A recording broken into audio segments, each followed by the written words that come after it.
கர்த்தருக்கு மகிமை உண்டாவதாக. இந்த மே மாதத்தின் 2வது வாரத்திலும் 8ஆம் தேதிக்குள்ளாக நம்ம வழிநடத்தி வந்த தேவனுக்கு நன்றி செலுத்துவோமா? பரிசுத்தமுள்ள எங்கள் நல்ல தகப்பனை உம்மை ஸ்தோத்தரிக்கிறோம், துதிக்கிறோம் ராஜா. இந்த காலை நேரத்திலும் உம்மை நோக்கி பார்க்கக்கூடிய கிருபை கொடுத்ததற்காக நன்றி தகப்பனே.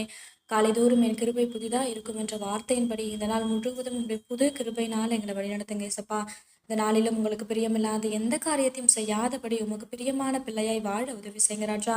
இந்த நாளிலும் எங்கள் தேவைகள் எல்லாவற்றையும் சந்தித்து நாங்கள் சோர்ந்து போகாதபடி உங்களுடைய வார்த்தை கொண்டு எங்களை பலப்படுத்துவீராக.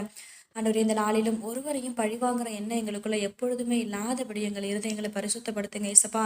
ஆண்டவரே, எங்களுக்கு விரோதமான காரியங்களை செஞ்சா கூட ஆண்டவரே அவங்கள பழி வாங்கணும் அப்படின்ற எண்ணம் எங்களுக்குள்ள எப்பொழுதுமே வராதபடி தகப்பனே எங்கள் இருதயத்தில் நீர் வழி நடத்துவீராக.